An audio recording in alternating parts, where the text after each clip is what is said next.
ఉన్న బంగారాన్ని విడిపించి ఆ రోజు ఆన్లైన్ రేటుకే మేము కొంటాం. Sharma gold company.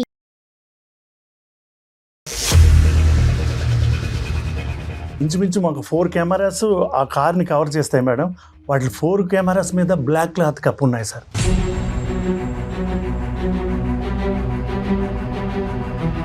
కారుని ఎవరో ఒక రాడ్డులతో చితక్కొట్టేశారు సార్. ఎవరైతే నేను అనుమానిస్తున్నానో ఆ నలుగురే ఆ కార్ని బ్రేక్ చేశారట సార్. అమ్మాయి చూసిందండి చూసింది ఆల్రెడీ. మేడం.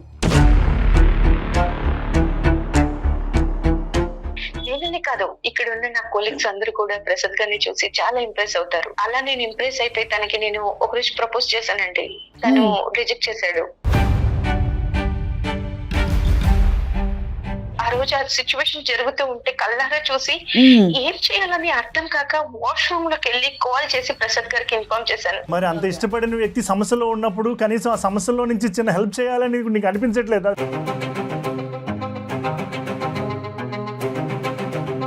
నేను ముందుకొచ్చి తన జీవితం నిలబడుతుంది అని చెప్పారు. మరి నా జీవితం గురించి తను ఎన్ని రోజులు ఆలోచించలేదు కదా మేడం. ఇది ఎక్కడ న్యాయం మేడం?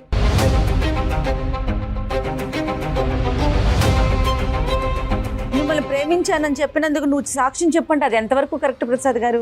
మీ 60 లక్షల కారు నేను తక్కువ చేయట్లేదు. అది మీ ఉద్యోగం, మీ కష్టానికి సంబంధించినటువంటి ప్రతిఫలం నేను అనిపిస్తుంది. కానీ ఏంటంటే నన్ను ప్రేమిస్తున్నావా లేదా?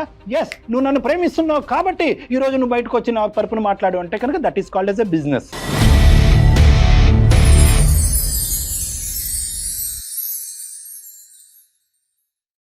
రెండు తెలుగు రాష్ట్రాలలో మొట్టమొదటి factory outlet jewellery shop Mukunda jewelleries. Mukunda jewellers సమర్పించు అందమైన జీవితం కార్యక్రమానికి స్వాగతం. నమస్తే కళ్యాణ్ గారు. నమస్తే జయ గారు. పక్కకు వచ్చాం ఎందుకంటే మన ఇద్దరితో పాటు మూడో వ్యక్తి కూడా వస్తున్నారు కాబట్టి షోలో. సో కొంచెం చిన్న చిన్న మార్పులు చేసుకోవాల్సి వచ్చిందండి. Very good. ప్రసాద్ అని ఆయన ఒక ఇష్యూ అండి. ప్రసాద్ గారి ఇష్యూ ఇప్పుడు మనం డిస్కస్ చేయబోతున్నాం. మనందరికీ తెలిసిన విషయం కళ్యాణ్ గారు, మనం ఎక్కడో చోట ఏదో ఒక సందర్భంలో వినుంటాం. లేట్ ఎందుకు, ఆయన పిలిచేద్దామండి. ప్రసాద్ గారు వచ్చేసేయండి ఒకసారి.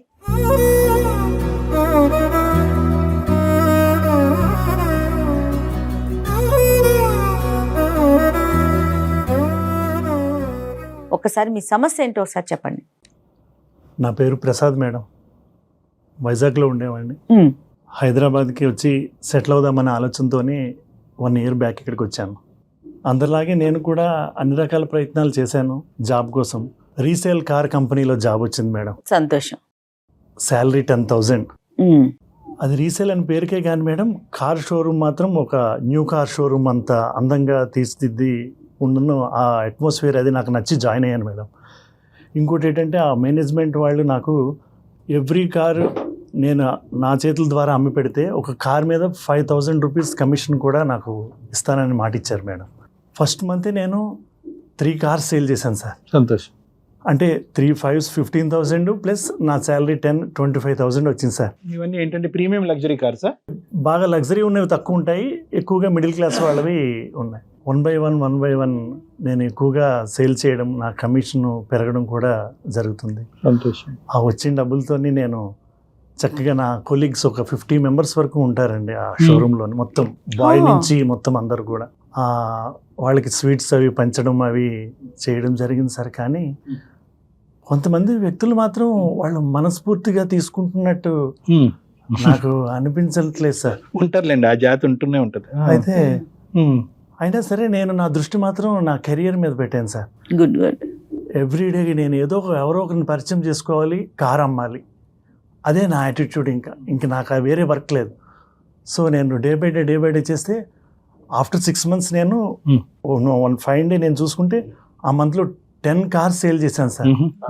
10 into 5 50,000. అదే టైంలో మా బాస్ బిఫోర్ వీక్లోని నాకు శాలరీ కూడా హైక్ చేశారు సార్. 25,000 చేశారు. సో నేను 75,000 ఫస్ట్ టైం నా లైఫ్లో గెయిన్ చేసిన మంత్ సార్ అది. సూపర్. నమ్మబుద్ధి కూడా కావట్లేదు సార్. నాతో పాటు ఉండి అసలు లేనిపోయినవన్నీ బాస్ దాకా కొన్ని విషయాలు నా దగ్గర జరుగుతున్నాయి కూడా వెళ్ళిపోతున్నాయి సార్. జస్ట్ అవి చూడడానికి చిన్నవే అనిపిస్తున్నాయి. నాకు ఈరోజు ఇంత పరిస్థితి అవుతుందని నేను అనుకోలేదు సార్. సో మీకు పడినటువంటి వాళ్ళు చాలా మంది ఉన్నారు అక్కడ. చాలా మందో కొంతమందో ఎదురుకుంటే బాగానే మాట్లాడుతున్నారు. వదిలేండి, మీరు కాకపోతే వేరే వాళ్ళ ద్వారా వెళ్ళింది కదా అక్కడ గుంపులోనే. సార్ ఈ 50 మెంబర్స్లోని నాకు పడని వాళ్ళు చాలామంది కనిపిస్తారు సార్. కానీ అందులో ఒక అమ్మాయి ఉన్నది సార్. నేనంటే చాలా ఇష్టపడుతున్నట్టు ఆమెను చూస్తే నాకు అర్థమవుతుంది. కానీ వీళ్ళని చూస్తుంటేనే నాకు చాలా ఇబ్బందికరంగా ఉంది సార్. మన పక్కనే ఉంటున్నారు, నవ్వుతూ మాట్లాడుతున్నారు. ఒక అమ్మాయి మిమ్మల్ని ప్రేమిస్తున్న ఆశ్రయం కంటే వెనకతలు గొంతలు తవ్వే వాళ్ళ గురించి ఎక్కువ ఆశ్చర్యం పడుతున్నారు మీరు, అంతే అవును సార్, నిజంగా సార్. సార్ కానీ రీసెంట్గా సార్ ఒక luxury car sir, Benz car మా షోరూమ్కి వచ్చింది సార్ రీసేల్కి. సార్ మీరు నమ్మితే నమ్మండి సార్, ఒక్క స్క్రాచ్ కూడా లేకుండా వచ్చింది సార్. బికాజ్ వాళ్ళు ఇమీడియట్గా అబ్రాడ్ వెళ్ళిపోవడం వల్ల రీసేల్కి పెట్టారు. సో నేను ఇమీడియట్గా నా ఫోన్ తీసి మొత్తం అందరికీ మెసేజెస్ పెట్టాను సార్. ఎందుకంటే నేనంటే ఇష్టపడే కస్టమర్స్ కొంతమంది ఉన్నారు సార్. అందులో ఒక అతను ఇమీడియట్గా రెస్పాండ్ అయ్యాడు సార్. ఇమీడియట్గా ఒక 1 అవర్లో వచ్చాడు, కార్ అంతా చెక్ చేసుకున్నాడు. చెక్ చేసుకొని టోకెన్ అడ్వాన్స్ ఏమన్నా ఇమ్మంటారా అని అడిగారు సార్. నేను మా బాస్ని అడిగితే 10 lakhs ఈవినింగ్ కల్లా పే చేస్తే వాళ్ళ పేరు మీదే ఉంటుంది అని చెప్పారు సార్. అటువంటి కార్ని అసలు దగ్గర నుంచి నేను చూడలేదు సార్. వాళ్ళు ఈవినింగ్ అడ్వాన్స్ కట్టారట సార్. ఆ నెక్స్ట్ డే డెలివరీ ఇవ్వాలి. అది ఎప్పటిలాగే ఆ రోజు కూడా నేను కార్ డెలివరీ ఇవ్వడానికని రెడీ అవుతున్నాను సార్. నేను టిఫిన్ చేస్తుండగా నాకు ఒక ఫోన్ వచ్చింది సార్. మా ఆఫీస్లో ఆ ఎగ్జిక్యూటివ్ అమ్మాయి. ఎవరు మిమ్మల్ని లైక్ చేస్తున్న అమ్మాయి? అవును సార్, ఆ అమ్మాయి. నేను ఏంటి సార్ ఆ ఫోన్ కాల్? ఫోన్ లిఫ్ట్ చేసిన వెంటనే నీకు అర్జెంటుగా ఒక విషయం చెప్పాలి అని తను ఒక విషయం చెప్పేసరికి నాకు అక్కడ ఉండబుద్ధి కాలేదు సార్. ఇమీడియట్గా నేను ఆఫీస్కి వెళ్ళానండి, షోరూమ్కి వెళ్ళి చూసి నా కార్ పొజిషన్ చూసేసరికి సార్ ఒక్కసారి నాకు గుండె పగిలినంత పని అయింది సార్. కారుని ఎవరో ఒక రాడ్డులతో చితక్కొట్టేశారు సార్. అయ్యయ్యో, ఎలా ఉందంటే ఆ కారు ఒక స్కెలటన్ లాగే అయిపోయింది సార్. నేను ఆల్రెడీ ఇప్పుడు దాకా అమ్మిన కార్ల పొజిషన్ బట్టి చెప్తున్నాను సార్. అది ఒక్క స్క్రాప్కి తప్పించి ఇంక దేనికి పనికి రాకుండా చేశారు సార్. నేను ఎన్నాళ్ళ నుంచో కంటున్న కళ, ఒక లగ్జరీ కార్ అమ్ముదామనే పెట్టుకున్న కళ కూడా ఆ రోజు అలా అవుతుందని అసలు నాకు మాటలు కూడా రావట్లేదు సార్ చెప్పడానికి. ఎంత కాస్ట్ ఉంటుందండి అది సుమారు? దాని value 60 lakhs madam, 60 lakhs. Token advance 10 lakhs 10 lakhs already ఇచ్చేసారు సార్. ఎవరు చేసి ఉంటారు ప్రసాద్ గారు ఇంత దారుణం? అంటే ఏమో ఇంతకు ముందు సార్. ఎప్పుడైనా జరిగిందా మీ షోరూమ్ లో? అది చాలా ఎప్పుడు జరగలేదు సార్. బయట మీ కాంపిటీటర్స్ ఎవరైనా ఉన్నారండి? బయట వేరే కంపెనీ వాళ్ళు అట్లా ఏదైనా ఆలోచించారా? అలాగే ఉన్నా సరే అక్కడికి వచ్చి కారు బద్దలు కొట్టవలసిన అవసరం వాళ్ళకి ఎలా అవుతుంది మేడం? నెక్స్ట్ మేడం ఇంకొకటి, నేను వచ్చిన వెంటనే సీసీ కెమెరాస్ అబ్జర్వ్ చేశాను మేడం. వాటి మీద ఇంచుమించు మాకు 4 కెమెరాస్ ఆ కార్ని కవర్ చేస్తాయి మేడం. వాటి 4 కెమెరాస్ మీద బ్లాక్ క్లాత్ కప్పు ఉన్నాయి సార్.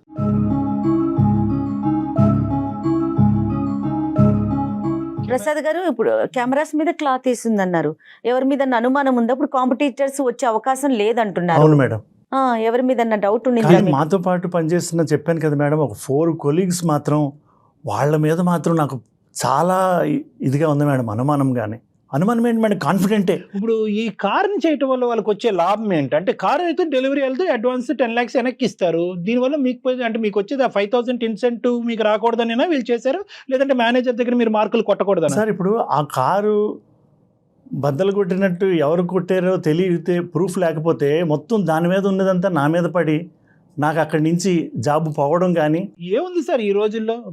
సీసీటీవీలు కప్పారు, ఓకే, ఎవిడెన్స్లు అది పోలీసులు రాబట్టే విధంగా రాబడతారులేండి. బయట ఎవిడెన్స్లు దొరుకుతాయి, చుట్టుపక్కల షాపుల ఎవిడెన్స్లు ఇవన్నీ రకరకాలు ఉంటాయి. పోలీసుల దగ్గర లేనటువంటి బ్రహ్మాస్త్రం ఉంటుంది. వీళ్ళు తెలివితే అట్లా ఉంటే వాళ్ళు తెలివి మీరిన వాళ్ళు అయి ఉంటారు. కానీ ఇన్సూరెన్స్ ఆబ్వియస్లీ ఇలాంటి కార్స్ కి ఇన్సూరెన్స్ సార్. ఇన్సూరెన్స్ ఆ థాట్ కూడా నాకు వచ్చింది సార్. ఇన్సూరెన్స్ మీకు ప్రూఫ్ ఉండాలి కదా సార్. ఏదైనా యాక్సిడెంట్ అయితేనే కదా ఇన్సూరెన్స్ వాళ్ళు ఇస్తారు. కాదు ప్రసాద్ గారు, కంప్లైంట్ ఇవ్వటం చేశారా? జరిగిందా? ఇమీడియట్గా వచ్చారు మేడం పోలీసులు. వాళ్ళు చేయవలసిందంతా చేశారు, చూశారు, నాకు అడిగారు మీకు ఎవరి మీద అనుమానం ఉందా అని. నేను వాళ్ళకి చెప్పాను, వాళ్ళు ఎంక్వైరీ చేశారు. చూస్తాము, చేస్తాము, మళ్ళీ ఇన్ఫార్మ్ చేస్తామని వెళ్ళారు మేడం. మరి మీ మేనేజర్ ఉంటారు కదండి, బాస్ కూడా ప్రూఫ్ లేకుండా ఇది నాకు సంబంధం లేదు, నీ ఆధ్వర్యంలోనే జరిగింది కాబట్టి దీని రెస్పాన్సిబిలిటీ నీవే అని ఆయన కూడా ట్రై చేశారు. అది జరుగుతుంది అతని లైఫ్ లో. అదే ఇప్పుడు ఏంటంటే, ఏదైతే బాస్ కి ఇతనికి మధ్యన ఒక నెగిటివిటీ క్లియర్ చేయాలి, ఏదైతే ఎస్కలేషన్ ఉందో అది డిఫాల్ట్ అవ్వాలి, కింద పడాలి. ఎక్కడో చోట ఏ ఆధారం లేకుండా ఉంటది గురుగారు, చెప్పండి సార్. ఇప్పుడైతే మీకు విషయం చెప్పాలి సార్. నన్ను ప్రపోజ్ చేస్తున్న అమ్మాయి ఉన్నది కదా సార్, ఆ అమ్మాయి ఫోన్లో చెప్పిన విషయం అయితే అదే సార్. ఆ అమ్మాయి ప్రత్యక్షంగా చూసిందట. ఎవరైతే నేను అనుమానిస్తున్నానో ఆ నలుగురే ఆ కార్ని బ్రేక్ చేశారట సార్.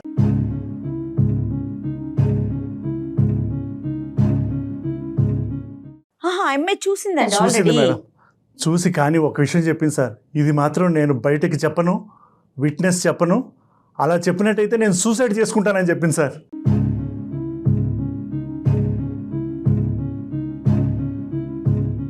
సీసీటీవీ ఫుటేజ్ కూడా కప్పినటువంటి వాళ్ళు ఈ అమ్మాయి ఏ మూలను చూసింది, ఎలా చూసింది, లేదంటే వాళ్ళు ఇలా మాట్లాడుకుంటుండగా ఈ అమ్మాయి విందా, సన్నివేశాన్ని చూసిందా, వాళ్ళు గుసగుసలు విందా? Right sir. ఆ రోజు ఆమె బర్త్డే అట్ సార్. రైట్. నన్ను కలవడానికని ఎర్లీగా తన ఇంట్లో చేసిన స్వీట్స్ పట్టుకొని వచ్చిందట సార్. అది కూడా తను చెప్పిన విషయమే. కారుని ఫుల్గా బ్రేక్ చేస్తూ ఎవరైతే నేను అనుమానంగా అనుకుంటున్నానో ఆ నలుగురే బ్రేక్ చేయడం తను చూసిందట సార్. ఆ విషయమే తను నాకు ఫోన్ చేసి చెప్పింది సార్. సో అమ్మాయి చూసింది. కానీ తను విట్నెస్ ఇవ్వడానికి రెడీగా లేదు. ఏమనైతే వాళ్ళు బెదిరించారనో తను సూసైడ్ చేసుకుంటారనో చెప్తుంది సార్. అమ్మాయి భయపడుతుంది. సో తన కళ్ళతో తను చూసిందని చెప్పింది మేడం. మరి ఇప్పుడు ఏం కావాలి మీకు? అంటే ఈ అమ్మాయి వచ్చి ఆ సాక్ష్యాధార అంటే ఒక సాక్ష్యం చెప్పాలా? ఈ నలుగురు సార్ ఇప్పుడు పోలీసుల దగ్గరికి అయితే సాక్ష్యం కావాలి కదా సార్. ఆ అమ్మాయి కూడా ఎలాగో నేను ఇష్టపడుతుందని అంటుంది కాబట్టి కొంచెం మీరు ఏమన్నా అమ్మాయితో కొంచెం మాట్లాడి. ఇంటెన్సిటీ కావాలి ప్రసాద్ గారు. ఇప్పుడు ఏంటంటే ఎంత లోతుగా మీరు వెళ్ళారు దాన్ని బట్టి ఆ అమ్మాయిని మనం ప్రశ్నించి ముందుకు తీసుకొచ్చి అమ్మ ఒక సాక్ష్యం చెప్పు బంగారు తల్లి, అతని జీవితం బాగుపడుతుందని చెప్పొచ్చు మనం.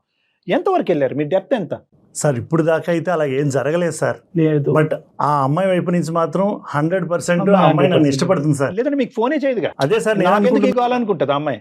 నేను అనుకుంటుంది కూడా అదే సార్. కానీ ఎక్కడో మూల ఆ అమ్మాయి నాకు హెల్ప్ చేస్తుందని మాత్రం తప్పకుండా నాకు అనిపిస్తుంది సార్. ఇక్కడ ఒక డైరెక్షన్లో మేము వెళ్ళాం.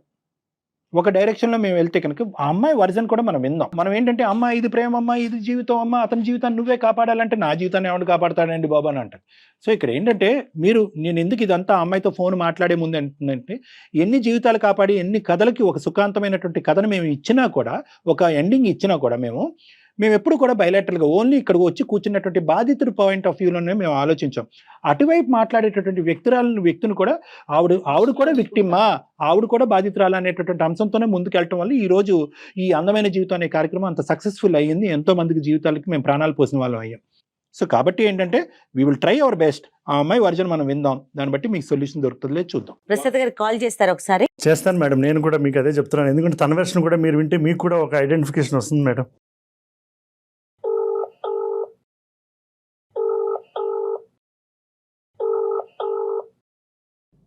హలో హలో వేద, ప్రసాద్ గారు. నువ్వు ఎక్కడున్నావు ఇప్పుడు? ఆఫీస్ లో ఉన్నానండి. ఇంకెవరైనా వచ్చారా? పోలీసులు అని ఎవరన్నా వచ్చారండి. వచ్చి చూసి ఎంక్వైరీ చేసి వెళ్తూ ఉన్నారు. మీరు ఆఫీస్ కి రాలేదండి? కార్ టెన్షన్ లో ఉన్నాను వేద. ఇప్పుడైనా నేను రిక్వెస్ట్ చేస్తున్నాను, నువ్వు ఒకసారి నాకు ఈ ప్రాబ్లం నుంచి బయటపడే మార్గం ఏమన్నా చెప్పొచ్చు కదా? ప్రసాద్ గారు ఒక 2 minutes అండి. నేను ఆఫీస్ లో ఉన్నాను. పైకి వచ్చి మాట్లాడతాను. ఒక 2 minutes.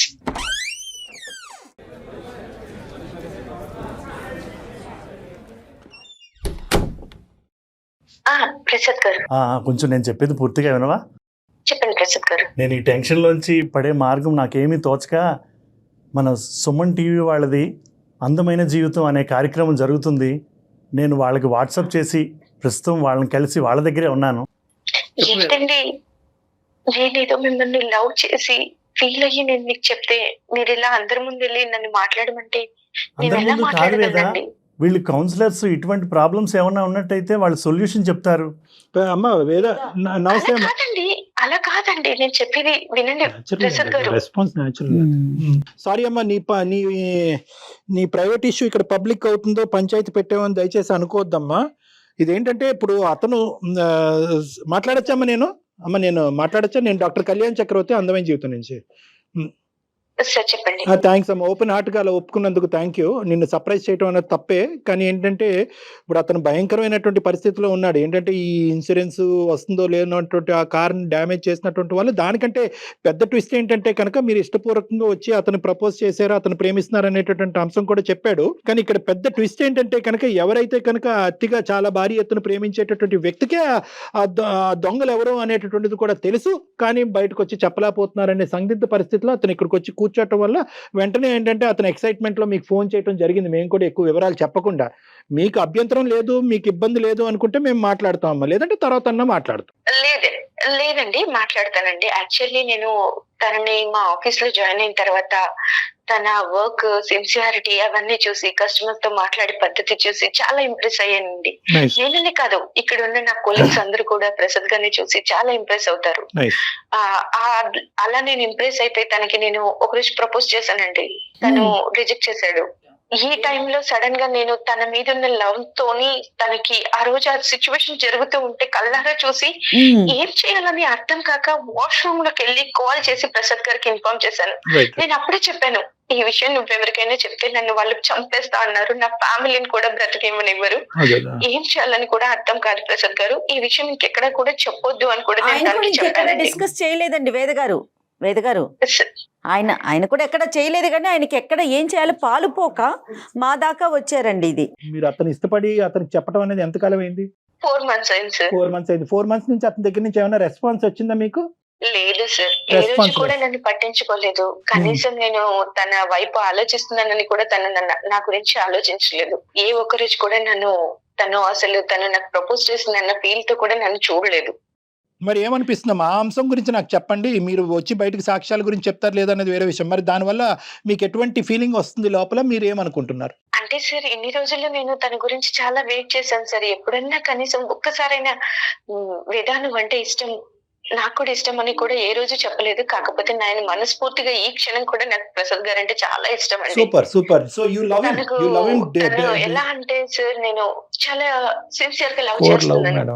సో అంత ప్రేమిస్తున్నాను కాబట్టి వాళ్ళు నన్ను అంతలా బెదిరించినా కూడా, చంపేస్తా అన్నా కూడా నేను వెళ్ళి ప్రసాద్ గారికి ఇన్ఫార్మ్ చేశాను, ఇది జరిగింది సిచ్యువేషన్ అని చెప్పి. వేద గారు ఏమని బెదిరించారు? వాళ్ళు నన్ను కత్తితో బెదిరించి, నువ్వు కనుక ఈ విషయం బయటకు చెప్పితే నిన్ను నీ ఫ్యామిలీని ఎవరిని ఉంచము, నీకు అదే చివరి రోజు అవుతుంది అని చెప్పి నన్ను బెదిరించారు మేడం.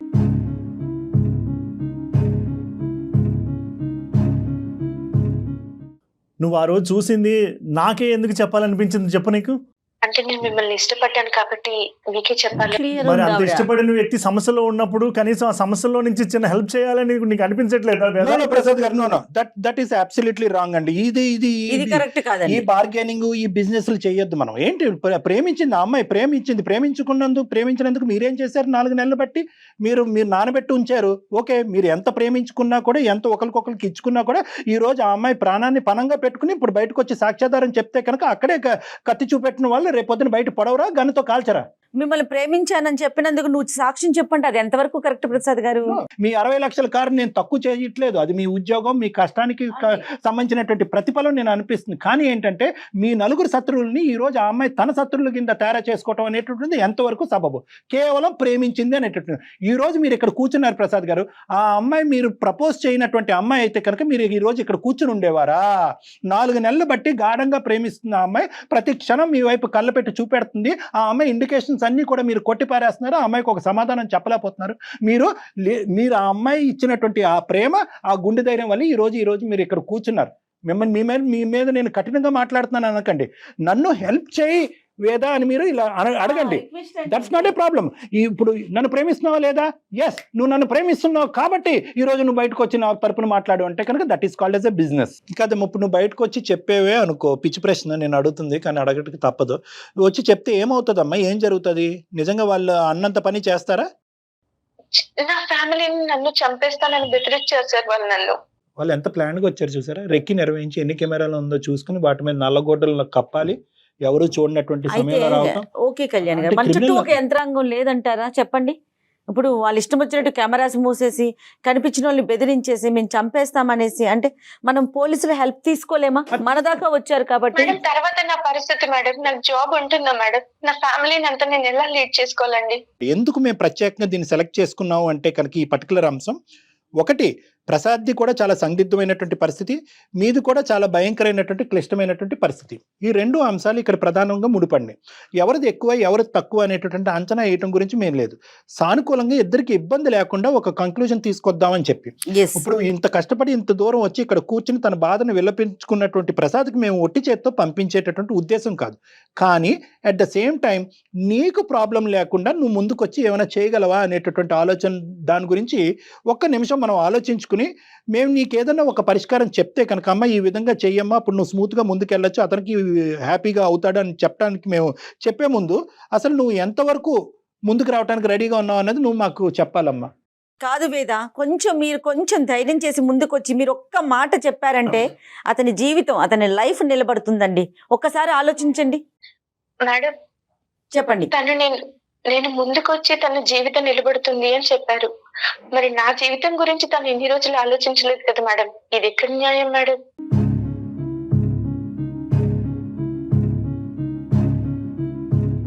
సో అతను ఐ లవ్ యూ చెప్పడంలో డిలే చేశాడు కాబట్టి ఈ రోజు మీరు వెనకడిగేసి ఆలోచిస్తున్నారా? అలా అలా తిరిగిపోతుంది కదంతా కూడా.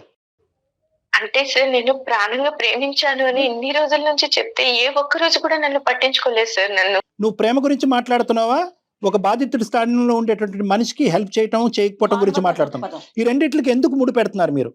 నేను ప్రేమించాను కాబట్టి హెల్ప్ చేయడానికి ముందుకు వస్తాను అంటున్నాను సార్. నేను అనట్లేదు.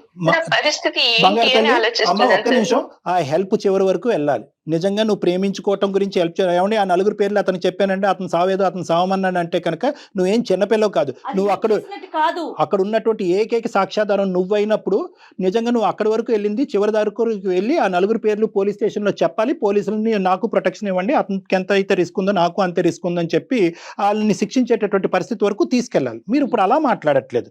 మేడం మీరు వచ్చి ముందుకొచ్చి చెప్పమంటున్నారు, నేను దానికి రెడీయే, మరి 4 నెలల వరకు నా ప్రేమను ఎందుకు నాంచాడు ఆ మహానుభావుని అడగండి అని మీరు చెప్తున్నారు. అసలు దానికి దీనికి ముడేంటమ్మా? ఈ రోజు ఏంటంటే మీరు అతన్ని ప్రేమిస్తున్నారు, అతను మిమ్మల్ని ప్రేమిస్తున్నారా లేదా అనేటటువంటిది agenda number 2, not agenda number 1. Exactly. Agenda number 1 ఏంటంటే మీ కళ్ళెదురుగుంటా మీరు ఇష్టపడినటువంటి వ్యక్తి, చిన్న వయసు నుంచి ఎంత కష్టపడి ఈ స్థాయి వరకు వచ్చినటువంటి ఒక వ్యక్తి, సిన్సియర్గా ఆనెస్ట్గా కష్టపడినటువంటి వ్యక్తి, తన కష్టాన్ని నమ్ముకుని కష్టపడినటువంటి వ్యక్తినికి 4 దొంగలు మోసం చేసి అతనికి వెన్నుపోటు చేసేటటువంటి ప్రయత్నం చేసినప్పుడు ఒక మానవత్వ హృదయంతో మీ కడుపు రగిలిపోయి పోలీస్ ప్రొటెక్షన్ మీకు తీసుకుంటూ అతన్ని కాపాడేటటువంటి ప్రయత్నం చేద్దామా లేదా అది చెప్పండి. అంతే. చాలా కరెక్ట్గా అడిగారండి, సూటిగా. అంతే. ఇంకా సరే సార్, నా ప్రాణాలకు తెగించి నా ఫ్యామిలీని కూడా పక్కన పెట్టి నేను ప్రసాద్ గారి కోసం వచ్చి నిజం చెప్తాను సార్. అమ్మ ఇప్పుడు సమయం సందర్భం వచ్చింది కాబట్టి నేను ఒక మాట చెప్తాను. నీ ప్రాణాలకి మా ప్రాణాలు అడ్డు. మీడియా పరంగా మేము హెల్ప్ చేస్తాం, మేము అడ్డుగా నిలబడతాము. జయ గారు ఉన్నారు, మాకుండే పేరు పలుకుబడి మాకుండే ఇన్ఫ్లుయెన్స్ మాకు ఉంది, మేము మాట్లాడతాము. పోలీసులు అనేటటువంటి వాళ్ళు ఉన్నారు, వాళ్ళు ఏంటంటే అతని ప్రాణాలు మీ ప్రాణాలు కాపాడటానికి ఎవరు రెడీగా ఉంటారు. ఇక 2 ఇష్యూస్ అమ్మ. ఒకటి ఏంటంటే కనుక మీరిద్దరూ ప్రేమించుకుంటారా, తర్వాత మీరు కలిసి ప్రయాణం చేస్తారా, విడిపోతారా, ఏమనుకుంటారా అనేటటువంటి అది మీ ఇష్టానికి వదిలేస్తారు. ఆ ఎజెండా అనేది ఈ రోజు మనం ఇక్కడ పబ్లిక్ గా డిస్కస్ చేయవలసినటువంటి అవసరం లేదు. ఎందుకంటే ప్రేమ అనేటటువంటిది ఇద్దరిలోని ఆవిర్భవించవలసినటువంటి అవసరం ఉంది. అతని కెరియర్ మీద కాన్సన్ట్రేట్ చేస్తున్నాడు, ఇప్పుడు మెంటలీ ఆ అంశంలో డిస్టర్బ్ అవ్వాలి అని అనుకోవట్లేదు. ఇక్కడ ఏంటంటే ఇక్కడ ఒక మనిషి ఉద్యోగాన్ని తీసి పక్కన పెట్టండి అమ్మ, ఈ ఉద్యోగం కాపాడతారా అతను కాపాడతారని. వీళ్ళు ఎవరైతే ఉన్నారో రేపొద్దున ప్రసాద్కు చేయొచ్చు, ఎక్స్కు చేయొచ్చు, వైకి చేయొచ్చు. ఈ ఎక్స్ వైకి చేసేటటువంటి క్రమంలో ఎవరో బయట వ్యక్తి చూస్తే కనుక అదే వాళ్ళ మీద కూడా కత్తో కటారో పట్టుకుని వెళ్ళి వాళ్ళ మీద కూడా దాడి చేసేటటువంటి అవకాశం. ఇక్కడ ఇటువంటి క్రిమినల్స్ని పట్టివ్వటం అనేటటువంటి బాధ్యత మీకెంతుందో మాకు కూడా అంతే ఉంది. కాబట్టి ఈరోజు మీకు పూర్తి స్థాయి సపోర్ట్ చేయడానికి మేము రెడీగా ఉన్నాం. ఎగ్జాక్ట్లీ కదమ్మా. సమాజంలో ఇలాంటి వ్యక్తులు ఉన్నంతసేపు ఒక మనిషికి ఎదగటానికే భయం వేస్తుంది, ఒక మనిషి ప్రేమించడానికి భయం వేస్తుంది, ఒక మనిషి బయటకు వచ్చి నిజం చెప్పడానికి భయం వేస్తుంది. కాబట్టి మనం అందరం పిరికిబందులాగా నెత్తి మీద గొడ్డలు వేసుకుని కూర్చోవద్దు మనం. కాబట్టి ఈరోజు ఒక బంగారమైనటువంటి అవకాశం వచ్చింది. ఏంటి ఆ బంగారు అవకాశం అంటే, ఈరోజు ప్రసాద్ నువ్వు ఎందుకు వచ్చి పబ్లిక్ చేస్తున్నావు, మన ఇద్దరు 4 గోళ్ల మధ్య మాట్లాడుకోవచ్చు అంటే 4 గోళ్ల మధ్య తెగేది కాదమ్మా. ప్రసాద్ ఇలా ఈరోజు ఇక్కడ చెప్పడం వల్ల అందమైన జీవితం సుమన్ టీవీ ప్రసాద్ తరపునే కాదు నీ తరపున కూడా ముందుకు నిలబడి ప్రయాణం చేయడానికి రెడీగా ఉంది అనేటటువంటి దానికి ఈరోజు ఈ కార్యక్రమం ఉపయోగపడింది. అర్థమవుతుంది కదమ్మా? సో నువ్వు పూర్తిగా ధైర్యంతో రా, మీ లొకేషన్, మీ ప్లేస్, మీ ఫోన్ నెంబర్ మొత్తం వివరాలు జయ మేడం గారికి ఇవ్వండి. మేమంతా నీతో పాటు జర్నీ చేసి ఇది అంతా కూడా ఒక మంచి కంక్లూజన్ వచ్చేంత వరకు మేము సపోర్ట్ చేస్తాం. మీకు ఫర్దర్గా ఎలాంటి ఇబ్బంది లేకుండా ఇప్పుడు ఇదివరకు లాగా అంత బహిర్గతం చేయట్లేదండి. పోలీసు యంత్రం కూడా ఏది గోప్యంగా ఉంచాలో అది గోప్యంగా ఉంచటం, అంటే చెప్పిన వాళ్ళని కూడా బయటకు తీసుకొచ్చేసి మీ ఫేసులు చూపించేసి అట్లాంటి కార్యక్రమాలు ఏం జరగట్లేదండి. ధైర్యంగా ముందుకు రావాల్సిన సిచ్యువేషన్ ఇది మనమందరం కూడా. ప్రసాద్ గారు, వేద చాలా థ్యాంక్స్ వేద, ఐ లవ్ యూ వేద. Thank God. అమ్మా ఈ లవ్ యూ ఎన్ని రోజులు వెయిట్ చేసింది ఇప్పుడు చెప్తున్నారు ప్రసాద్ గారు. ప్లీజ్ వేద ప్లీజ్, నేను చాలా ఎక్సైట్గా ఫీల్ అవుతున్నాను. నిజంగా నా సమస్య నుంచి సార్తో పాటు నువ్వు కూడా నన్ను బయటికి తీసుకొస్తున్నందుకు నాకు చాలా ఆనందంగా ఉంది. ఐ లవ్ యూ వేద, I love you. Thank you Prasad గారు. అమ్మా అతను ఎంత సిన్సియర్ గా జెన్యున్ గా చెప్తున్నాడు అనేది మా కళ్ళతో మేము చూస్తున్నాం అమ్మా. నువ్వు ఏది కూడా ఇది నేను చెప్తాను అని ఒప్పుకున్నందుకు ప్రసాద్ గారు ముందుకు వచ్చి నాకు ఐ లవ్ యూ చెప్తున్నాడని దయచేసి మీరు అనుకోవద్దు. అతను ఏంటంటే ఇప్పటి వరకు కెరియర్ ఓరియంటేషన్, బరువు, బాధ్యత, సంపాదన తప్ప ఇంకొక ఆలోచన లేదు. కాబట్టి మీ ప్రేమ కూడా చాలా బలంగా గాఢంగా ఉంటారు. మీరు తొందరలోనే ఒకటవ్వాలి, పెళ్లి చేసుకోవాలి. ఆ పెళ్లికి మేము కూడా పెద్దలుగా రావాలి. Thank you sir. రైట్ వేద, మీరేం కంగారు పడకండి. ఫర్దర్ గా ఏం చేద్దాం అనేది మనం మాట్లాడుకుందాం. Yes ma'am, thank you ma'am. All the thank best. You so much. Thanks all the best. God bless both. Right Prasad garu. Thank you Prasad గారు, గుడ్ లక్, ధైర్యంగా ఉండండి. 2 తెలుగు రాష్ట్రాలలో మొట్టమొదటి factory outlet jewellery shop Mukunda jewelleries.